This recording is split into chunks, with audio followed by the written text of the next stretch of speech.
नमस्कार। अरुणाचल समाचार में आपका स्वागत है। मैं हूं यारमता सिंह आंगू। आइए बुलेटिन में सबसे पहले देखते हैं मुख्य समाचार। देश भर में पिछले 24 घंटे में कोविड के 44,000 नए मामले और 57,000 से अधिक रोगी हुए स्वस्थ। अरुणाचल प्रदेश में दर्ज किए गए 404 नए मामले। केंद्र सरकार ने गर्भवती महिलाओं को कोविड वैक्सीन लगवाने की दी अनुमति।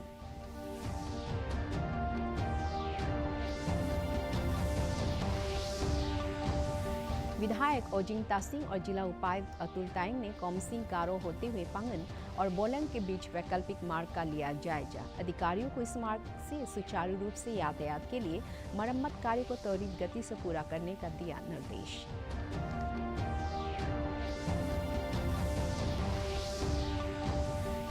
अरुणाचल प्रदेश शिक्षा विभाग द्वारा जारी दिशा निर्देश के बाद ईस्ट सियांग जिले के विभिन्न विद्यालयों में कक्षा 9 से लेकर 12वीं तक के विद्यार्थियों के प्रवेश की प्रक्रिया शुरू। स्कूल प्रबंधन द्वारा विभिन्न कक्षाओं के लिए जारी किया गया है प्रवेश कार्यक्रम।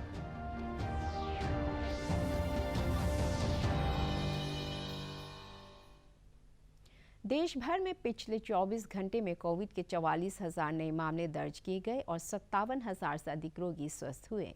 इस दौरान कोविड से कुल 738 रोगियों की मौत हो गई। केंद्रीय स्वास्थ्य मंत्रालय के अनुसार इस समय देश में कोविड के कुल 4,95,533 सक्रिय मामले हैं। मंत्रालय ने बताया कि जांच का दायरा बढ़ाया गया है और शुक्रवार को 18,76,000 कोविड जांच की गई। भारतीय आयुर्विज्ञान अनुसंधान परिषद के अनुसार अब तक देश में 34 करोड़ 46 लाख कोविड टीके लगाए जा चुके हैं। स्वास्थ्य मंत्रालय ने बताया कि पिछले 24 घंटे के दौरान 43,99,000 से अधिक कोविड टीके लगाए गए। अरुणाचल प्रदेश में शुक्रवार को कोविड संक्रमण के 404 नए मामले सामने आए और 223 रोगी स्वस्थ हुए।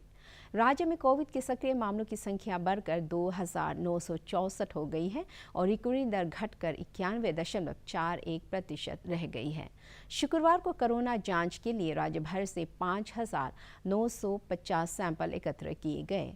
प्रदेश में दर्ज किए गए नए मामलों में सबसे अधिक ईटानगर राजधानी क्षेत्र से 86, वेस्ट कामेंग से 64, तवांग से 30, पाक्के केसांग से 26, पापुमपारे से 25, ईस्ट सियांग और अपर सुबनसिरी से 22, चांगलांग और लोअर सुबनसिरी से 17, ईस्ट कामेंग और लोहित जिले से 14 मामले शामिल हैं, जबकि स्वस्थ हुए रोगियों में सबसे अधिक राजधानी ईटानगर क्षेत्र से 50, अपर सुबनसिरी से 25, नामसाई से 18, ईस्ट सियांग और चांगलांग से 17 और लोहित जिले से 15 रोगी शामिल हैं।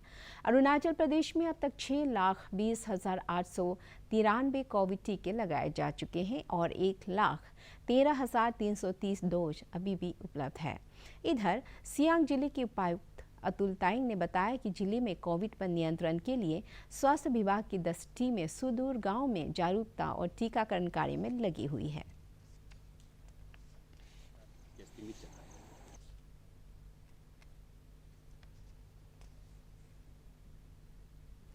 केंद्र सरकार ने गर्भवती महिलाओं को कोविड वैक्सीन लगवाने की अनुमति दे दी है।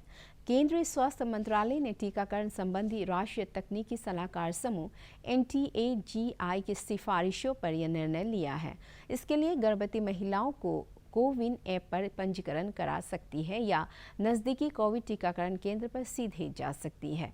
केंद्रीय स्वास्थ्य और परिवार कल्याण मंत्रालय ने गर्भवती महिलाओं के टीकाकरण तथा चिकित्सा अधिकारियों और अग्रिम पंक्ति के कार्यकर्ताओं के लिए परामर्श किट संबंधी संचालन दिशा निर्देश जारी किया है। कोविड-19 टीकाकरण की प्रक्रिया और तौर तरीके वही रहेंगे जो 18 वर्ष से अधिक आयु के किसी भी व्यक्ति के लिए है।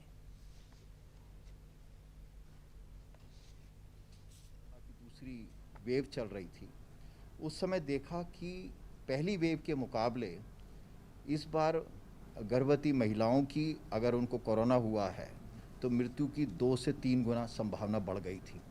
और ऐसी स्थिति में ये बहुत महसूस किया गया कि गर्भवती महिलाओं को भी कोरोना टीके का लाभ मिलना चाहिए, क्योंकि यहाँ पर 2 जानों का विषय होता है। तो एक तो माँ हो गई और साथ में पेट में जो पल रहा भ्रूण है, बच्चा है, उसकी भी सुरक्षा ज़रूरी है। इसलिए देश ने ये निर्णय लिया है कि गर्भवती महिलाओं को टीका लगाया जाएगा। पूरी दुनिया में ये एक सोच चली है कि माँओं को टीका ज़रूर लगाना चाहिए, उनको छोड़ना नहीं चाहिए, क्योंकि ये प्रतिरोधक क्षमता खाली माँ के लिए नहीं है, बच्चे के लिए भी है। तो अभी तक जो हमारे टीके हैं मोटा मोटा देखा जाए तो सुरक्षित हैं।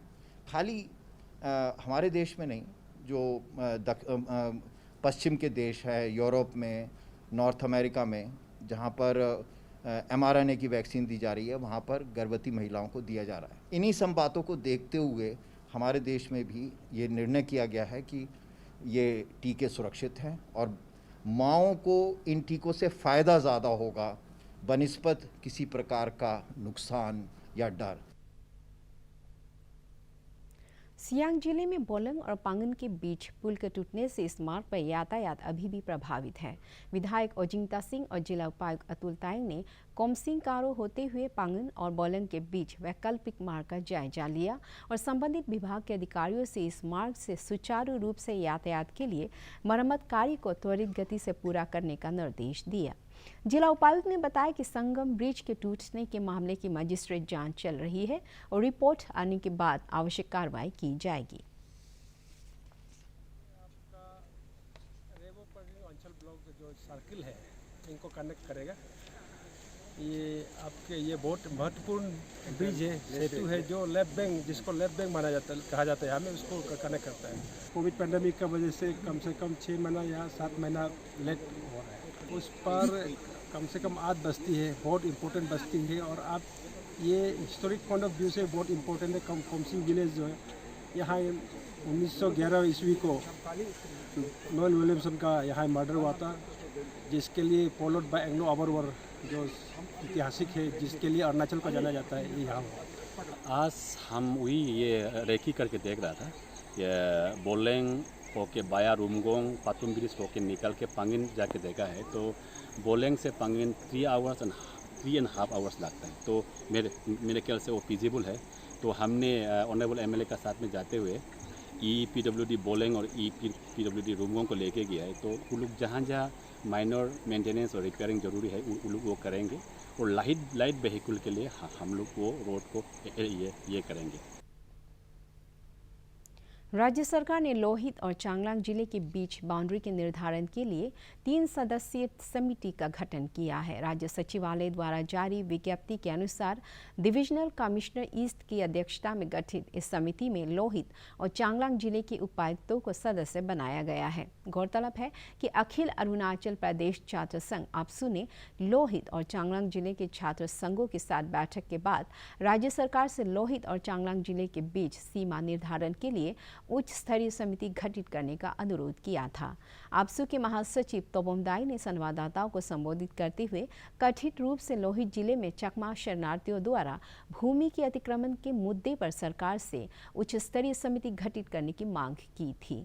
इस संबंध में भी सरकार ने एक हाई लेवल कमेटी गठित की है और उससे 1 महीने के भीतर रिपोर्ट देने को कहा है।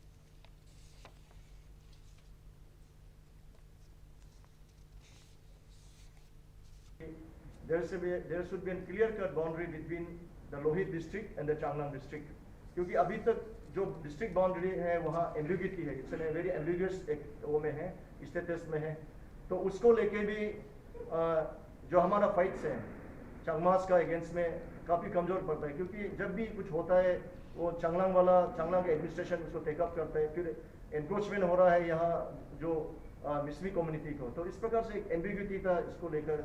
तो उसमें भी हम लोग जाने से पहले भी मिसमी कम्युनिटी और सिंको community, 2 communities of that area in a very amicable situation have demarcated their traditional boundary.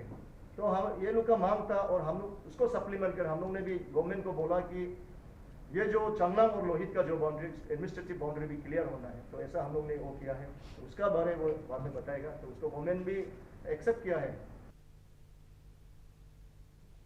Arunachal Pradesh शिक्षा विभाग द्वारा जारी दिशा निर्देश के बाद ईस्ट सियांग जिले के विभिन्न विद्यालयों में कक्षा 9 से लेकर 12वीं तक के विद्यार्थियों के प्रवेश की प्रक्रिया शुरू हो गई है। स्कूल प्रबंधन की ओर से विभिन्न कक्षाओं के लिए प्रवेश कार्यक्रम जारी किया गया है। राजकीय उच्चतर माध्यमिक विद्यालय सिले के प्रधानाचार्य ने बताया कि विद्यालय में छात्रों का प्रवेश कोविड महामारी के सभी दिशा निर्देशों का पालन करते हुए किया जा रहा है। अल्टरनेट डे में एडमिशन लेना शुरू करेगा ऑफलाइन सिस्टम में। तो फर्स्ट डे 2 तारीख को क्लास 9 और 3 तारीख को क्लास 10 और इसी तरह से नेक्स्ट मंडे को क्लास 12। सो अप टू 15 जुलाई इसी तरह अल्टरनेट डे में हम लोग कोविड बिहेवियर को एप्रोप्रिएट बिहेवियर को मेंटेन करते हुए एडमिशन में ये लेने का स्ट्रेटेजी मिलजुल के ये हम लोग डिसीजन ले लिया। क्लास 9 पास वाला लोग को डेट फिक्स कर दिया है 2/7/2021 से 5/7/2021 में। उसके बाद 11 जो लोग है नेक्स्ट 6 to 8 जुलाई 2021। देन 8 पास जो लोग इधर स्कूल से आता है उन लोग के लिए 9 तारीख से 15 तारीख तक हम लोग डेट फिक्स करके रख दिया हुआ है और एडमिशन करते वक्त एसओपी को फॉलो कर रहा है। पूर्वोत्तर सीमांत रेलवे के रंगिया डिवीजन ने अरुणाचल प्रदेश के नाहरलगुन रेलवे स्टेशन पर विशाल तिरंगा लगाया है। यह अरुणाचल प्रदेश के किसी भी रेलवे स्टेशन पर इस तरह का पहला विशाल तिरंगा लगाया गया है। भारतीय राष्ट्रीय ध्वज को रेलवे स्टेशन के परिसर में लगाया गया है जो बहुत दूर तक दिखाई देता है। रंगिया रेल डिवीजन में यह ट्वीट के माध्यम से ये जानकारी दी। पापुमपारे जिले के पुलिस अधीक्षक नीलम नेगा ने कहा है कि पुलिस मादक पदार्थों के सेवन, तस्करी और वाहनों की चोरी के कई मामलों का खुलासा किया है। टीनेजर्स के बीच मादक पदार्थों की लत के बढ़ते मामलों पर चिंता जताते हुए उन्होंने युवाओं से अपनी ऊर्जा सकारात्मक कार्यों में लगाने की अपील की है। सीरियस है, काफ़ी केसेस रजिस्टर किया है अरुणाचल पापुमपारे रूरल पुलिस, करीब 7 जैसा केसेस रजिस्टर किया है और करीब 15 लोग जैसा अरेस्ट किया। ये यूजुअली जितना भी है what we see is most of them are youths, not most of them, almost every one of them are youths, all of them are youths. So it's disturbing fact, disturbing information, disturbing news that we are going through. Youths लोगों को additionally I will appeal that they should engage themselves or they should channelize their energy towards sports, towards studying, towards music. ये सब में अपना energy channelise करें, ना कि drugs में, ना कि गलत काम में, ड्रग्स सिर्फ ने क्राइम में होने से भी। ड्रग्स एक बार एडिक्ट होने के बाद ये क्राइम का जरिया है।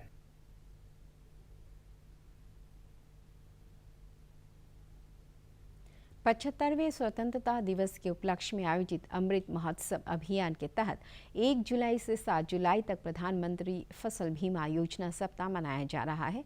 विशेष सप्ताह में किसानों को फसल बीमा के फायदे गिनाते हुए किसानों से क्षतिपूर्ति पाने के लिए बीमा कराने की अपील की जा रही है। केंद्रीय कृषि एवं किसान कल्याण मंत्री नरेंद्र सिंह तोमर ने कहा कि फसल बीमा योजना का उद्देश्य प्रत्येक किसान को सुरक्षा कवच प्रदान करना है। उन्होंने बताया कि इस योजना ने किसानों को 95 करोड़ रुपए के दावों का भुगतान कर एक मील का पत्थर हासिल किया है। पेश है एक रिपोर्ट। किसान कल्याण मंत्रालय द्वारा फसल बीमा सप्ताह की शुरुआत की गई है। अभियान की वर्चुअली शुरुआत करते हुए केंद्रीय कृषि मंत्री नरेंद्र सिंह तोमर ने कहा कि 1 से 7 जुलाई तक जागरूकता अभियान चलाया जा रहा है। फसल बीमा योजना का उद्देश्य प्रत्येक किसान को सुरक्षा कवच प्रदान करना है। ये किसानों के लिए जोखिम के समय में एक बड़ा सुरक्षा कवच है। प्रधानमंत्री नरेंद्र मोदी जी ने इस योजना को काफ़ी किसानों के लिए उपयोगी बनाया है, स्वैच्छिक भी बनाया है और जो तकलीफें किसानों को आ रही थी उनका निराकरण भी किया है। प्रधानमंत्री फसल बीमा योजना में पिछले 4 वर्षों में किसानों द्वारा 17,000 करोड़ रुपए का प्रीमियम जमा किया गया है, जिसके एवज में दावों के रूप में उन्हें 95,000 करोड़ रुपए से अधिक का भुगतान किया गया है। 3 तरीके से ये बहुत ही लाभदायक। अरुणाचल समाचार के आज के अंक में इतना ही। जाने से पहले आप सभी से अनुरोध है कि कोविड-19 के दिशा निर्देशों का पालन करें, हमेशा मास्क लगाएं, बार बार हाथ धोएं और सोशल डिस्टेंसिंग के नियमों को मानें। कोरोना महामारी से बचाव के लिए आपका वैक्सीन लगवाना भी जरूरी है। अगर आप वैक्सीन लगवाने के पात्र हैं तो जरूर लगवाएं। हम कल फिर हाजिर होंगे अरुणाचल और देश दुनिया की खबरों के साथ। चलते चलते आपको बता दें, आप अरुणाचल समाचार हमारे YouTube channel DD news Arunachal पर भी देख सकते हैं। देखते रहिए अरुण प्रभा। नमस्कार।